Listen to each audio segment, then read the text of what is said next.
Welcome to Pretty Lies and Alibis. Let's seek the truth and travel the long road to justice together. What you know, Alibiers, welcome to another episode of Pretty Lies and Alibis. I'm Gigi. It's good to have you here. It is Tuesday, October 22nd. Sarah Boone took the stand today. Never thought I would say this, but she didn't do too bad. She did not do the narrative style that we were told she was going to do. It was ask and answer by her attorney. According to Notorious Jules inside the courtroom, as well as Joel from STS Podcast, looked like a couple of the jurors could have been empathetic to Sarah. And in my opinion, I don't think the state brought it on cross. It was weak, did not put her feet to the fire. But let's get into it. We had the detective on the stand yesterday, and she was on cross this morning very briefly. They bring up the fact that Sarah didn't have to talk to investigators, but she did voluntarily. The defense asked the investigator if she remembers telling Sarah that she could get her phone back the next day. The witness says that there was evidence on the phone, and at the time she was willing to give it back before going through it, but once they found the videos, they decided it was better to get a search warrant for that phone. The defense says her reports were detailed, and being as thorough as you are, I didn't see when the arrangement was made to meet with you at the sheriff's office. Do you have an explanation? And she said it's not something she would put in her report. The witness denied telling Sarah she couldn't get her phone back because the witness wasn't feeling better. Did you tell Sarah she was going to be arrested before she came? The witness said no. We planned to meet, go over the autopsy, and do another interview. I don't know why I would tell her. That could cause her to flee. The defense says, or to keep her from calling an attorney, and the witness said she was read her Miranda rights. So we get to Sarah testifying. They go through her family history. She says she met Brian in her 20s, and they married August 21st, 2004. 6 years later, they had their son. They were married for 13 years before they got divorced, and they had shared custody after. She said she met George after she was tired of trying to patch things up with her husband. She went to have a beer for a change of scenery at a bar across the street from the marital home, and they were introduced. At first, they got along very well. They had a lot in common. She really didn't think he would be interested in her. She said he was handsome and funny and smart. She says the divorce was finalized, and then she got her own place. They were on again and off again in their dating phase before they got the apartment. He asked her to marry him, and one time she said she agreed to. We get to February 23rd, 2020. She said that morning they got up. He was already awake and wanted to start drinking on his day off. But she talked him into cleaning up the house for a sense of accomplishment for George. Her son was coming to stay that next day. She said she would normally pick him up at 3 o'clock. She said it probably took 2 or 3 hours to clean. After their chores, they planned to relax and just go with the flow. They had that half bottle of wine in the refrigerator, and she didn't want to go out after they started drinking, so they went to Publix to buy more wine before they got started. This was around noon, and she said it's about 5 minutes from the apartment. She said if they needed cigarettes, they would just walk to a convenience store. The gate of that place backed up to their complex. And she said they came back after they went to Publix and went on the back porch to be able to smoke. She had 2 dogs at the time, Penny and I think she said Tez. They're red Boston Terriers. Penny is blind and Tez is deaf. She said they didn't have a lot of money, so they were homebodies. They were outside for a few hours. She said they have a dartboard out there. They drank. They talked about things that were coming up. Both were looking for a job. She said George had a job, but it was unstable. She said that day they were encouraging and supporting each other. George called his daughters. She said she was the one encouraging him to call. His kids live in Pennsylvania, and that's also where his ex-wife lives. His kids are adults. He also called his brother. She said they drank that whole bottle and they were feeling the effects. Sarah decided to come in because she thought he needed a change of scenery. She thought that the day was over and it would be getting ready for the evening, make some dinner plans, do laundry. And then George went back to Publix. She thought he was walking to the convenience store to get cigarettes, but she realized he had taken her car and debit card. She said he expected her to drink with him, and she did. She said she would try to come up with entertaining activities for George. They bought a puzzle and finished it really quickly. So she bought a 1,000-piece puzzle, which they finished that day, except for one piece. She was trying to keep him focused. So she had art supplies that she used with her son. She said they both love art and that helped him to get creative. She said she's artsy and likes to do anything artistic. And then she said they hang all their artwork there at the townhouse. She would tell him everything you make is a masterpiece, just let loose and let go. And after they finished the puzzle and painted, she thought it would be a good time to listen to music. She said his music is heavy, doesn't lighten the mood, so they found a station on the radio. She said her dogs get very active and they danced with their dogs. And she says over and over she's entertaining him.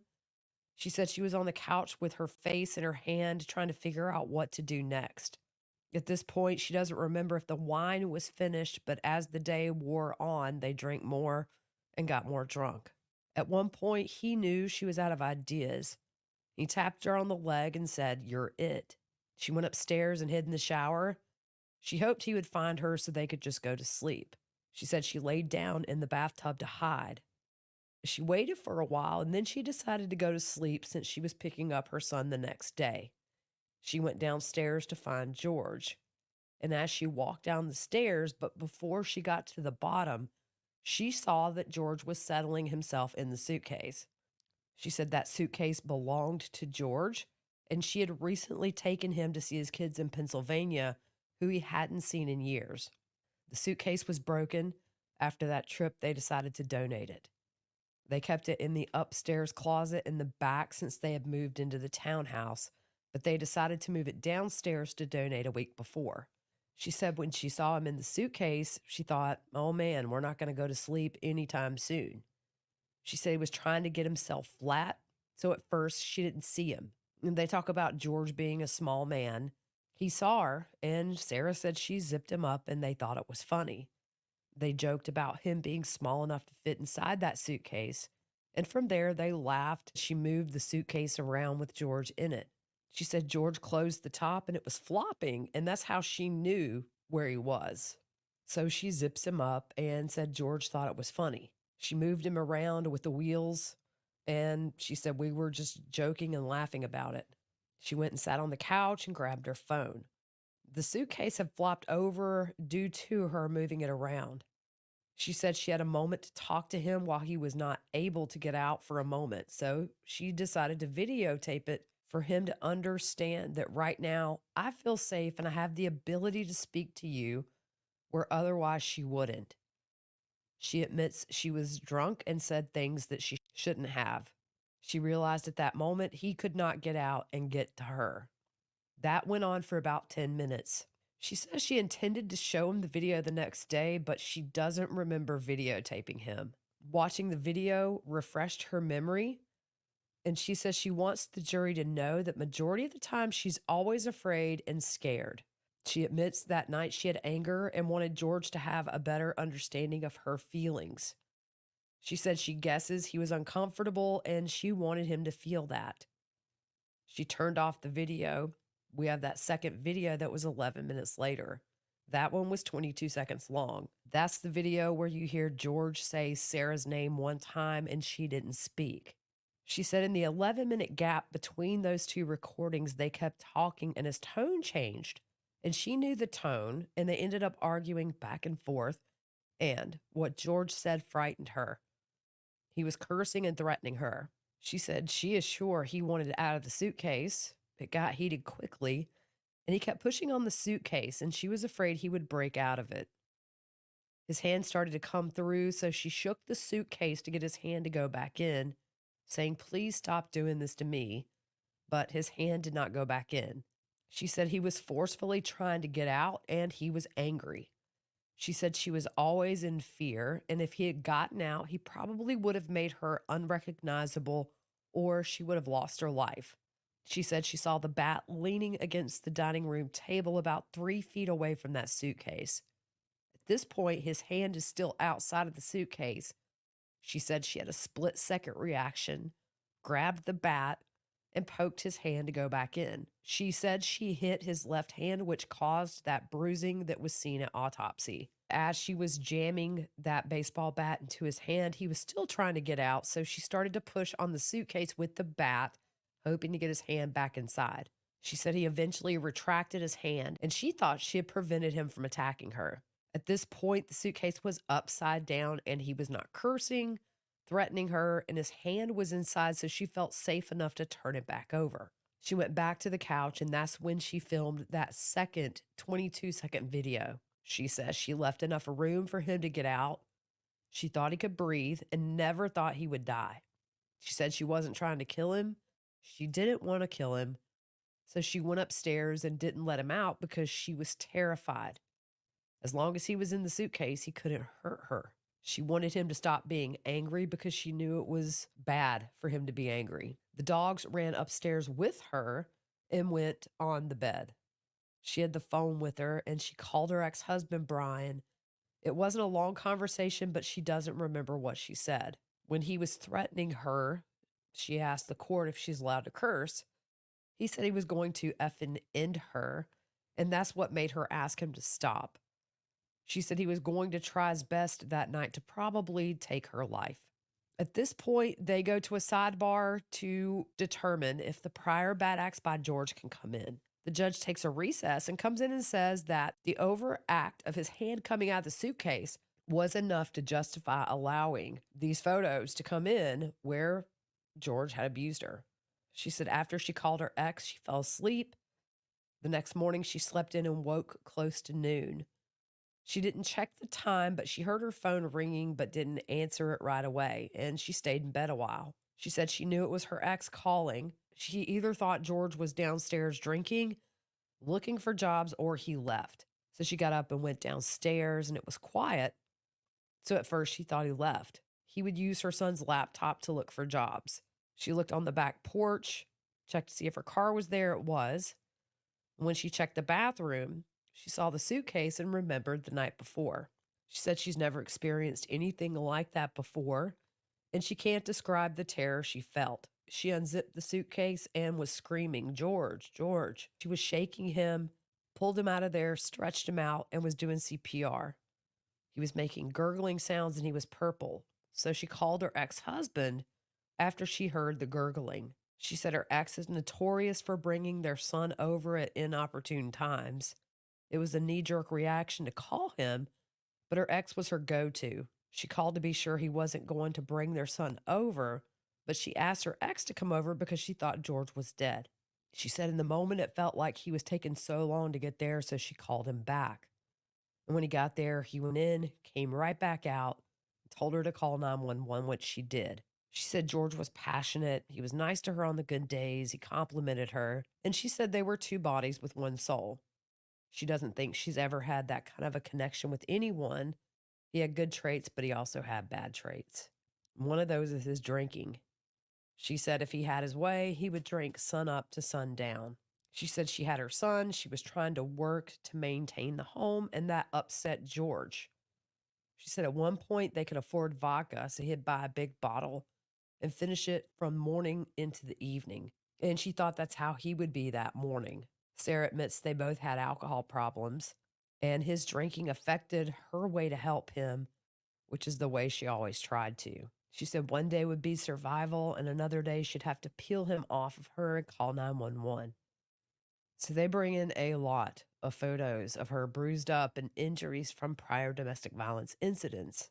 She talked about how he would put her keys around his neck and her phone in his crotch area and would tell her to come get it. She talks about him having a butcher knife, and she called her ex-husband to pick her up, and he brought their son while he was picking her up.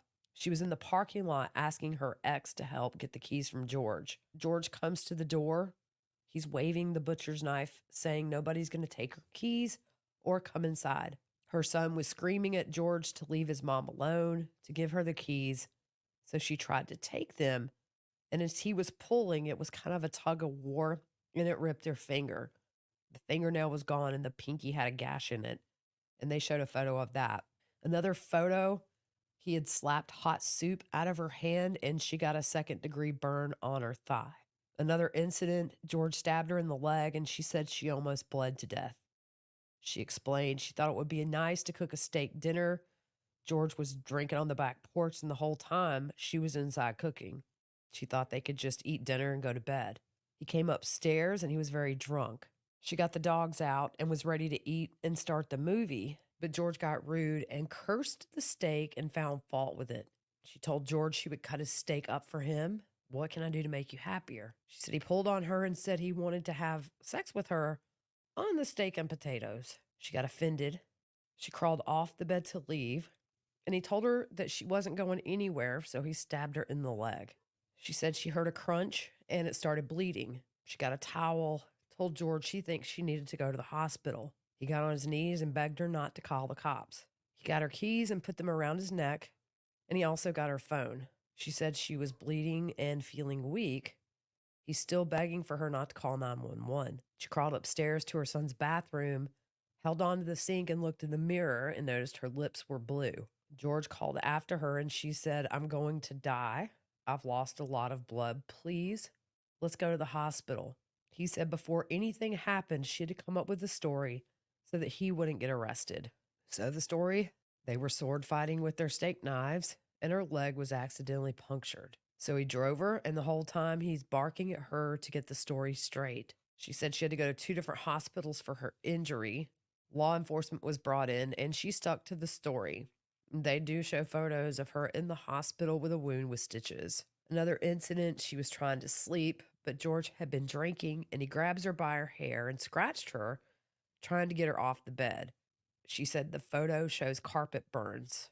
Another incident, she went to a bar across the street and she asked a man for a cigarette. So George left in her car because he got mad.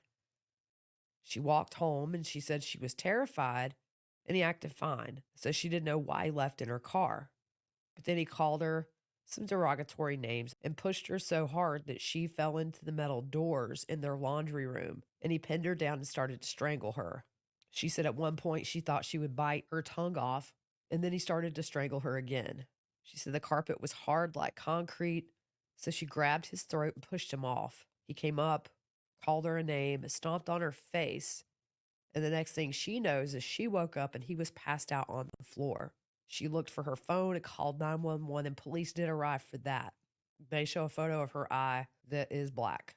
At one point, she talks about barricading the bedroom door with their 200-pound dresser. They show photos of their TV busted up, and then there's a photo of George on the couch asleep with a bat. And another one, he's pointing the bat at her. She said one of the worst threats was against their blind dog. He would leave the gate open if she had fled the night before and would tell her he hoped that she would find the dog's bloated body in the pond across the way or have to scrape the dog's body from the street.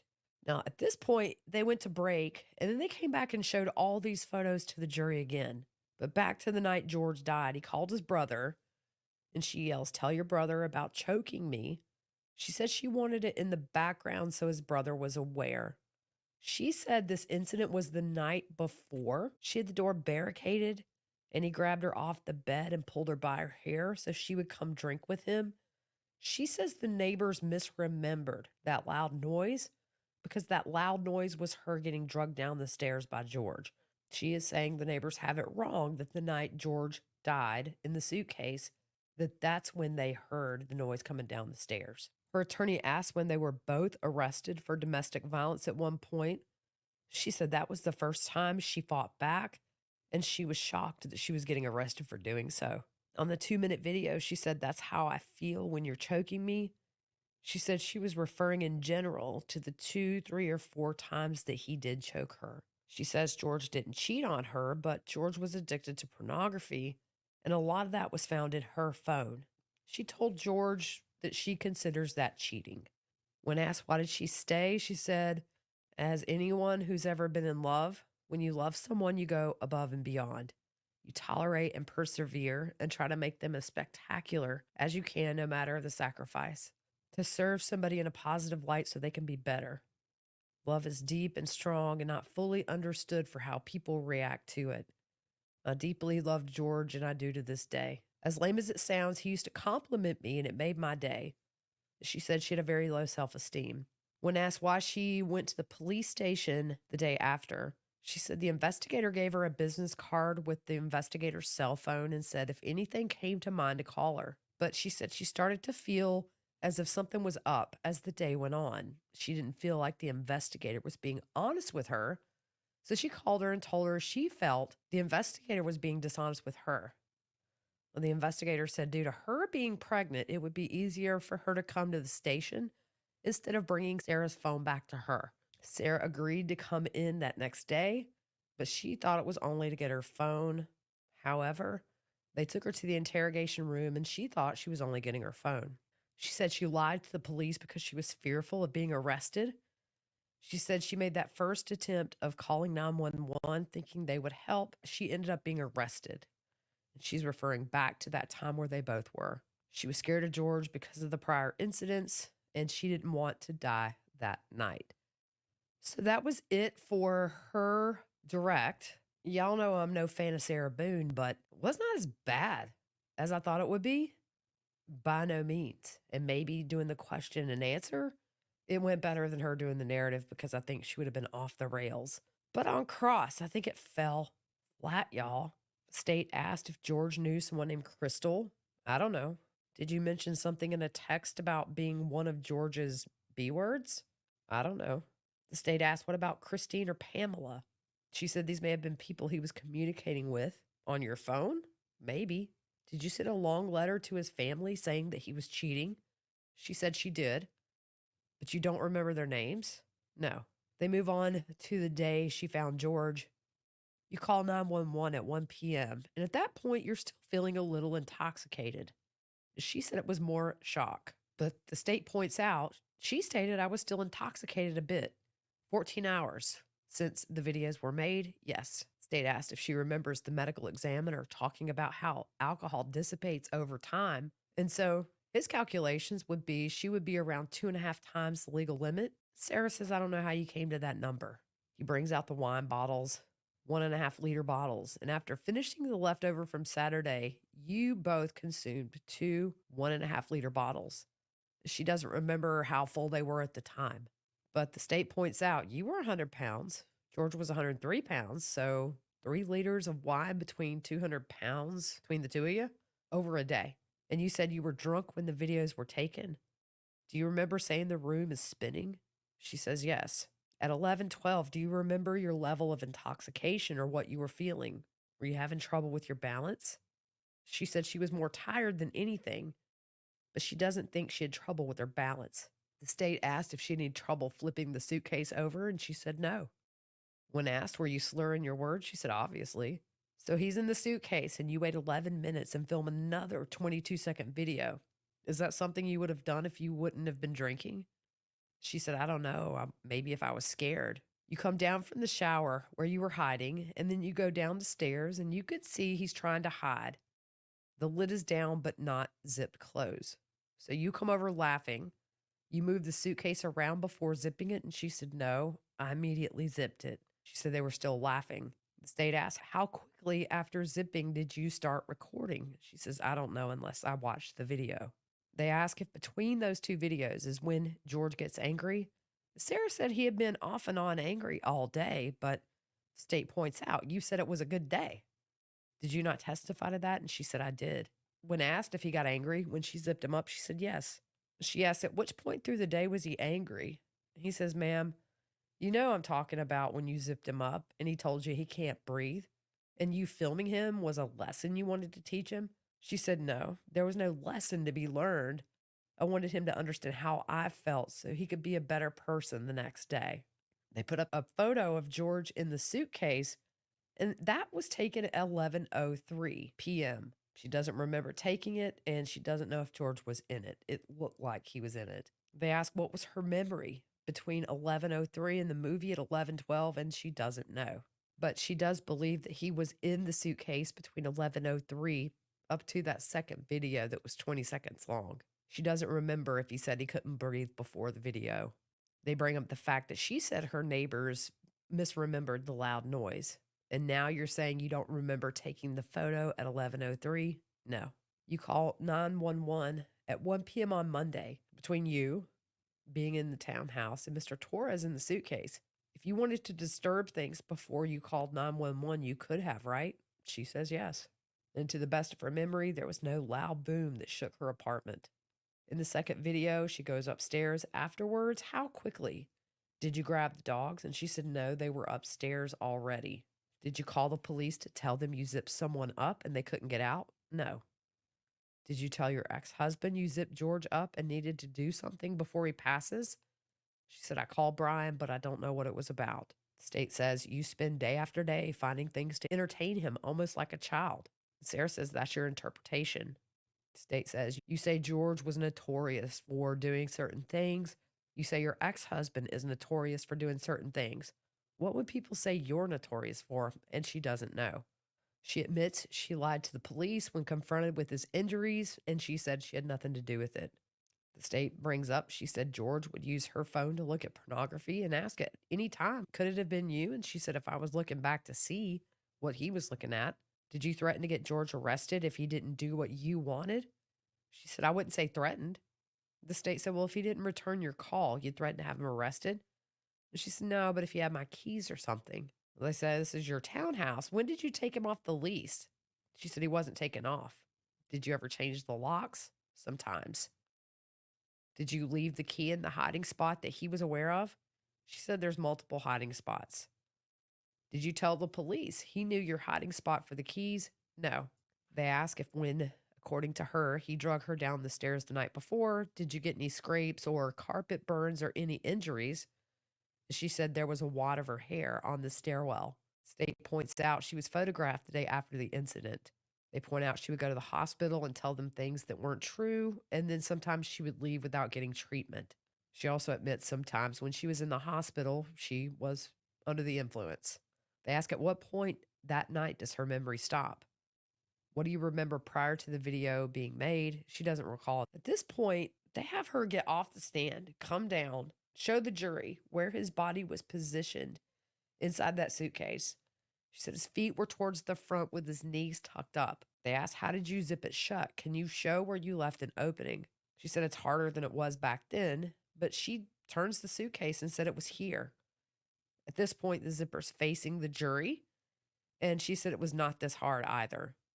But it showed what looked to me about 5 or 6 inches unzipped. They fiddle with it, and she shows how his hand was out. She goes back to the podium, and they ask if she changed the position of the zippers after she zipped him in, and she said no. You take the ball bat and start poking him between the two videos. Yes. Did you hit him while he was out of the suitcase? No. Was he calling for you when you went upstairs? I don't know. Did you tell him to shush again? I don't remember. Did you help George out of the predicament he was in? No. And that was it. That was it, y'all. I felt like there was so much missed opportunity there to point out inconsistencies in her story. Could be bad for the state here. If you have a couple, 2, 3 jurors looking empathetic towards Sarah with these photos and the fact that she did not lose her cool on the stand, could this maybe end a way we never thought this case would end? Who knows? Juries are unpredictable, but I know a lot of people were underwhelmed with the prosecution cross of her. It just was not stressful. It was not anything that really put pressure on her. I think it was a big missed opportunity. It's going to be interesting now to see what happens when the jury gets this case. By the way, the defense says it does plan to rest on Thursday. Then the state gets rebuttal, and I think they're going to have to go hard, y'all. It only takes one. We'll see. All right, that's it for today. Sorry for my voice. I'm just not quite there yet, but did not want to wait to do this episode. Hope you guys have a good rest of your evening. Let me know what you think in the comments. We'll see you soon.